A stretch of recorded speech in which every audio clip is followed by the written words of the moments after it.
Hello all, Telangana రెసిపీస్లో ఒకటైన సర్వపిండి ఎలా చేసుకోవాలో ఈ వీడియోలో పర్ఫెక్ట్ మెజర్మెంట్స్తో చూసేద్దాం. దానికోసం ముందుగా ఒక బౌల్ తీసుకొని అందులో ఒక గ్లాస్ బియ్యం పిండి, ఒక కప్పు నువ్వులు, ఒక కప్పు పల్లీలు వేసుకోవాలి. తర్వాత సన్నగా చాప్ చేసుకున్న ఆనియన్, కరివేపాకు, పుదీనా, కొత్తిమీర, పచ్చిమిర్చి వేసుకోవాలండి. తర్వాత టేస్ట్ కోసం కొంచెం అల్లం వెల్లుల్లి పేస్ట్ వేసుకోవాలి. ఇందులో ఇంకా పచ్చిమిర్చి, ఎల్లిగడ్డ కూడా పేస్ట్ చేసుకుంటే చాలా బాగుంటుంది. కాకపోతే నేను కారం వేసుకుంటాను అండి. కొంచెం సాల్ట్, కలర్ కోసం పసుపు, మన టేస్ట్కి సరిపోయేంత కారం, కొంచెం పెసరపప్పు, కొంచెం జీలకర్ర వేసి పిండి బాగా మిక్స్ చేసుకోవాలి.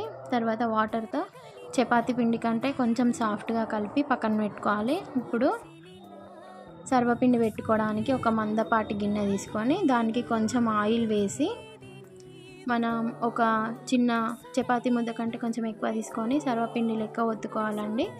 తర్వాత దానికి హోల్స్ పెట్టుకొని కొంచెం ఆయిల్ ఎక్కువనే పడుతుంది దీనికి, అప్పుడు టేస్ట్ చాలా బాగుంటుంది.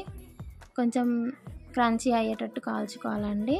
తర్వాత దాన్ని తీసుకెళ్ళి గ్యాస్ పైన మీడియం ఫ్లేమ్లో ఒక 10 to 15 minutes బాగా ఎర్రగా అయ్యే వరకు కాల్చుకోవాలి.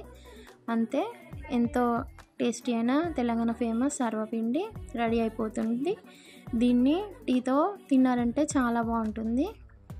అంతే, బాయ్. ప్లీజ్ సబ్స్క్రైబ్ చేసుకోండి.